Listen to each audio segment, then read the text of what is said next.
Proceed. Your honour, ఈ బోనులో ఉన్న రాజీవ్ అనే యువకుడు స్వయానా ఎమ్మెల్యే గారి ముద్దుల కొడుకు. వాళ్ళ నాన్నగారు అధికారంలో ఉన్నారన్న అహంకారంతో నడి రోడ్డు మీద ఒక యువతిని అందరూ చూస్తుండగానే తన కారులోకి లాగి మానభంగం చేశాడు. అంతేకాదు యువర్ ఆనర్, అదే కారుతో ఆ అమ్మాయిని గుద్ది చంపేశాడు యువర్ ఆనర్. ఈ ఘటన జరిగి 4 సంవత్సరాలు అవుతుంది. ఈ రాజీవే హంతకుడని అందరికీ తెలుసు, కానీ ఇంతవరకు నిందితుడికి శిక్ష పడలేదు your honour. Objection your honour. Objection sustained. Thank you. ఈ పేపర్లో టీవీల్లో వచ్చిన వార్తల ఆధారంగా శిక్షిస్తూ పోతే జైళ్లు నిండేవి యువర్ ఆనర్. ఈయన క్లయింట్ ఎమ్మెల్యే గారి కొడుకు అవటం వలన అతన్ని రాజకీయంగా దెబ్బ కొట్టాలనే ఉద్దేశంతో ఈ ప్రతిపక్షాలన్నీ ఏకమై ఈ ఛానళ్ల వాళ్ళతో కలిసి పనిన కుట్ర మాత్రమే ఇది.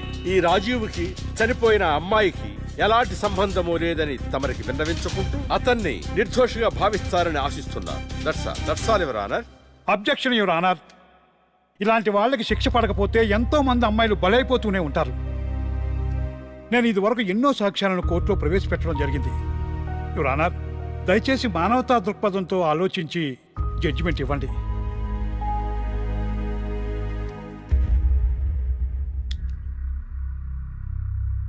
ఈ కేసు పూర్వాపరాలు పరిశీలించిన మీదట సాక్ష్యాధారాలు తారుమారు చేసి ఈ కేసుని పక్కదారి పట్టించడానికి ప్రయత్నం జరిగిందని నాకు అర్థమైంది. సాక్ష్యం లేకపోవచ్చు, కానీ కారణం లేకుండా ఏ ఆడపిల్ల తల్లిదండ్రులు మా అమ్మాయిని మానభంగం చేశారు, చంపేశారు అని కోర్టు మెట్లు ఎక్కరు. కానీ ఈ తల్లిదండ్రులు 4 సంవత్సరాలుగా కోర్టు మెట్లు ఎక్కుతూనే ఉన్నారు. ఈ రోజు వరకు న్యాయం కోసం తిరిగి తిరిగి అలసిపోయిన వాళ్ళ కాళ్ళకి, నా తీర్పు కోసం ఎదురు చూస్తున్న వాళ్ళ కళ్ళకి విశ్రాంతి ఇవ్వాలని నిర్ణయించుకున్నాను. ఇక్కడున్న ప్రత్యక్ష సాక్ష్యాలను రాతపూర్వకంగా సాక్ష్యాధారాలని స్వీకరించండి.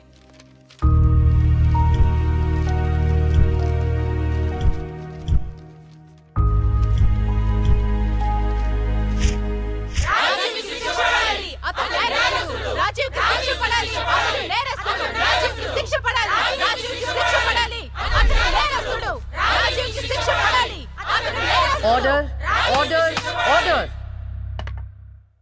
రాజీవ్ అనే ఈ ముద్దాయికి లైఫ్ ఎమెన్షన్ కఠిన కారాగార శిక్ష విధించడమైనది.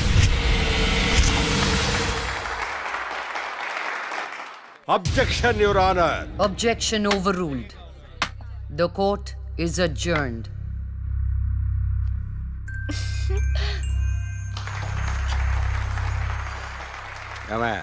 కొత్తగా వచ్చింది అంటే ఏ సీమ టపాకాయో సిసింద్రియో అనుకున్నాం. లక్ష్మీ బాంబు. జాగ్రత్తగా చెమటలు పట్టించేస్తుంది సార్.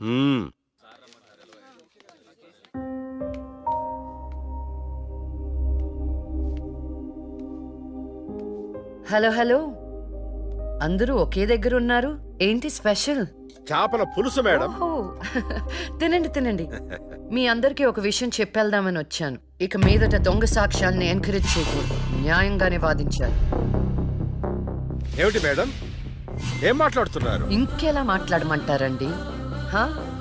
కోర్టుని కూరగాయల మార్కెట్లా తయారు చేశారు. స్టేషనరీ నుండి సాక్ష్యాల వరకు ప్రతిదీ అమ్మకమే. మర్డర్ కేసుకో రేటు, దొమ్మి కేసుకో రేటు, రేప్ కేసుకో రేటు. చిచి, చెప్పుకుంటేనే సిగ్గుచేటు. సంపాదించుకుంది చాలు, ఇక అన్నీ మారాలి. అన్నీ మారతాయి. ఇక నుండి దొంగ సాక్ష్యాలు చెప్పేవాళ్ళు కోర్టు సరౌండింగ్స్ లో కూడా కనిపించడానికి వీల్లేదు. ఎవడైనా కక్కుర్తిపడి డబ్బు కోసం దొంగ సాక్ష్యాలతో కేసుని గెలిపించుకోవాలని చూస్తే వాళ్ళని కూడా నేరస్తుల బోన్లో నిలబెడతా, శిక్షలో షేరింగ్ ఇప్పిస్తా. ఇక నుంచి న్యాయం గెలవాలి, న్యాయమే గెలవాలి, న్యాయమే గెలవాలి, న్యాయమే గెలవాలి, న్యాయమే గెలవాలి. అన్నా తీసుకొచ్చా అందరినీ. ఏం ప్రాబ్లం రాలేదు కదా? అంబులెన్స్ లో అమ్మాయిలు ఉంటారని ఎవరు గెస్ట్ చేస్తారన్నా? ఏయ్, వీళ్ళందరినీ ట్రక్ లో ఎక్కించండి. ఆ దుబాయ్ షేక్ గాడు ఒక్కడే ఫోన్లు. అసలు అది అరవకో. ఏంటే నువ్వు అరిస్తే రిప్లై ఇచ్చేవాడు ఇవ్వలేడు. ఇది నా ఏరియా. రేయ్ తీసుకెళ్ళండి రా అందరినీ. తీసుకెళ్ళండి తొందరగా. పోవే. Stop it.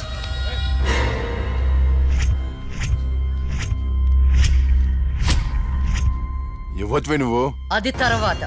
హాస్పిటల్ కి వెళ్లాల్సిన బండి ఇక్కడికి వచ్చిందేంటి? ఏంటి పాప క్లారిఫికేషన్ కావాలంట. రేయ్ ఇచ్చేయండి రా.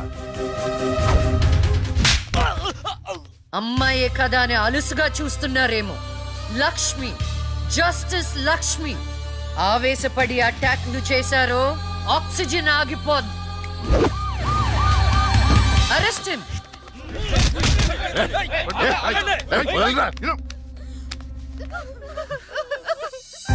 అయ్యో ఏడవకండి అమ్మా, ఏడవద్దు, ఊరుకోండి, ఏడవద్దు. వీళ్ళని స్టేట్ హోమ్ కి తీసుకువెళ్ళండి. వీళ్ళ పేరెంట్స్ ఎవరో కనుక్కొని వాళ్ళకి అప్పచెప్పండి. నిన్న స్వామీజీ దగ్గరికి వెళ్తే నా టైం బాగుందన్నాడు.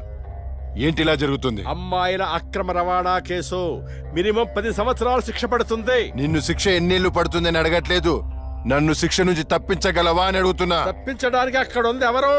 ఎవరు? లక్ష్మీ బాంబ. అంతేగా. చాలా కరెక్ట్ ఇన్ఫర్మేషన్ చెప్పావు నాయనా. నా కేసు వాదిస్తే నువ్వెంత డబ్బు అడిగితే అంత ఇస్తాను. వాదిస్తాను, కానీ గెలుస్తావని నమ్మకం మాత్రం లేదు. కానీ నువ్వు గెలవాలి. నువ్వు గెలవాలి అంటే లక్ష్మి నీకు ఫేవర్ గా జడ్జిమెంట్ చెప్పాలి. ఇదే నేను నీకు ఇచ్చే సిన్సియర్ సజెషన్. వస్తా ఏమయ్యా, వస్తా.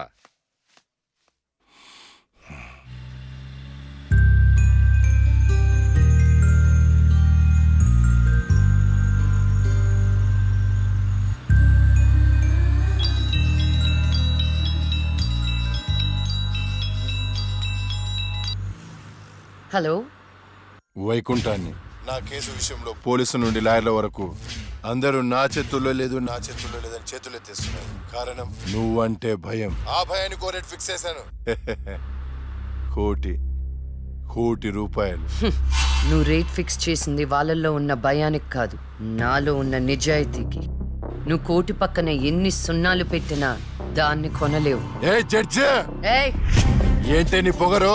డబ్బుంటే ఏదైనా కొనొచ్చనే నీ మైండ్ సెట్ క్యాన్సర్ కంటే డేంజర్. దానికి ఆల్రెడీ ట్రీట్మెంట్ స్టార్ట్ చేశా. ఏంటి నువ్వు చేసేది? కొన్నాళ్ల పాటు జనాల మధ్య తిరగకుండా ఊసలు లెక్క పెడుతూ చిప్పకూడు తింటే ఆటోమేటిక్ గా సెట్ అవుతావు. నిజంగానే ఇది లక్ష్మీ బాంబు.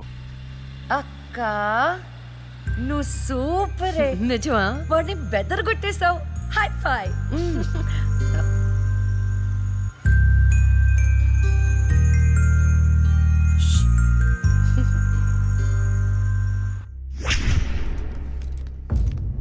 కంటిన్యూ. అంత మాత్రానికి నా క్లయింట్ని నేరస్తుడు అనడం భావ్యం కాదు. పట్టుబడిన 10 మంది అమ్మాయిలు ఇచ్చిన స్టేట్మెంట్ ఆల్రెడీ మీకు సబ్మిట్ చేశాం.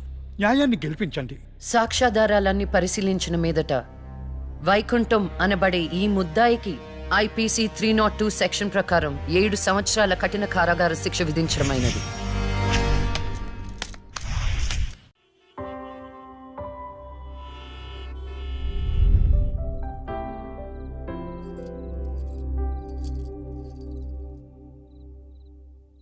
టంటడైన్! భలే ఉన్నావు అక్క. ఏంటోనే భయం వేస్తుంది. జస్టిస్ లక్ష్మికి పెళ్లి చూపులంటే భయమా? అంతే మరి. నువ్వు కూడా నాతో రావే. నువ్వే, అది నీ పర్సనల్ ఇష్యూ, నువ్వే చూసుకో. అంతేనా? నీకేంటక్క, నా దిష్టి తగిలేటట్టుంది. నువ్వు బంగారం.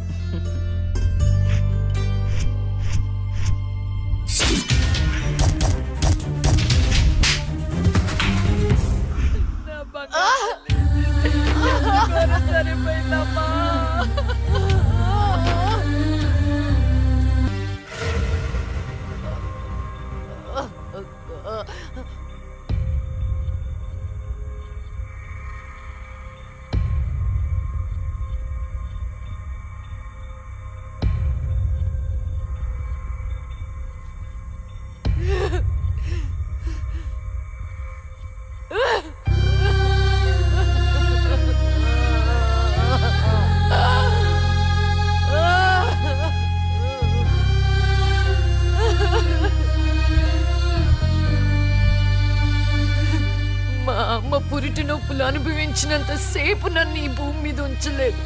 పుట్టగానే చంపేశావు. పోనీలే, అక్క పుట్టింది. అమ్మ నాన్నకి ఒక్కగానొక్క కూతురు అనుకున్నా. వాళ్ళైనా ఆనందంగా ఉంటారని ఆశించాను. కానీ దాన్ని కూడా చంపేశావు.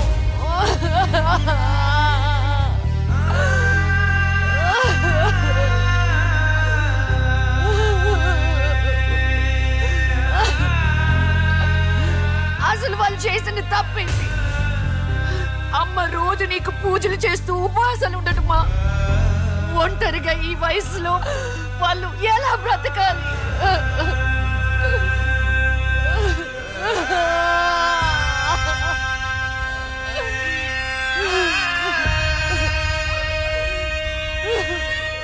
అక్కకు జరిగిన అన్యాయం చూసి తట్టుకోలేకపోయాను. పాపం ఆ దేవుడు కూడా చలించిపోయాడేమో. చిన్న వరం ఇచ్చాడు. అప్పుడప్పుడు అక్క శరీరంలోకి వెళ్ళే నేను శాశ్వతంగా తన శరీరంలో ఉండిపోయాను.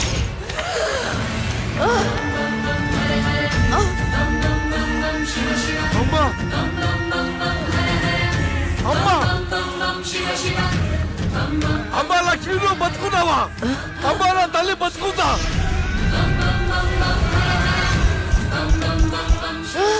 అమ్మా! నాన్నా, అమ్మా! మీకేం కాలేదు కదా? నాకేం కాలేదు, నువ్వు పదమ్మా. అదే నాకేం కాలేదు నా తల్లి. అమ్మా, ఏం చెప్పొద్దురా అమ్మా, నువ్వేం చెప్పొద్దురా. అమ్మా, అమ్మా, మీకు విషయం చెప్పాలి నాన్న. కరుణించావా తండ్రి? అప్పుడే అక్క గురించి చెప్తామనుకున్నాను. అక్క ప్రాణాలతో ఉందనే ఆనందంలో మీరున్నారు. అందుకే చెప్పలేకపోయాను నాన్న. అమ్మా, మనకి కోర్టులు న్యాయాలు వద్దు. ఏ ఊరైనా వెళ్ళి ప్రశాంతంగా బతుకుతావమ్మా. అది కాదు నాన్న, నా మాట ఒకసారి వినండి. అమ్మా, నువ్వు బతుకున్నావని తెలిస్తే ఆ దుర్మార్గులు మళ్ళీ నిన్ను చంపేస్తారు. ఈసారి తట్టుకునే శక్తి నాకు లేదమ్మా. ప్రజల దృష్టిలో జస్టిస్ లక్ష్మి చచ్చిపోయింది. నా దృష్టిలో నా బంగారు తల్లి బతుకుంది. అమ్మా, ఇన్నాళ్ళు జనం కోసం చాలా చేశావు. ఈ ఒక్కటి నా కోసం చెయ్యమ్మా. ఈ ఒక్కటి నా కోసం చెయ్యి తల్లి. అది కాదు నాన్న, ఒట్టేయి తల్లి. నేను చెప్పేది ఒకసారి వినండి. ఒట్టేయి తల్లి, ఒట్టేయి తల్లి, ఊ చెప్పు తల్లి.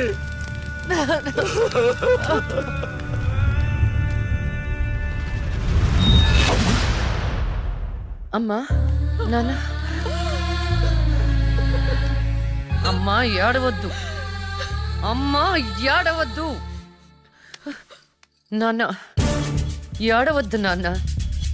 అక్కని చంపి ఈ కన్నీళ్లకు కారణమైన వాళ్ళని వదలను. వద్దమ్మా, వాళ్ళు అసలే రాక్షసులు. నిన్ను కూడా చంపేస్తారమ్మా. వద్దు. వదలొద్దమ్మా, వదలొద్దు.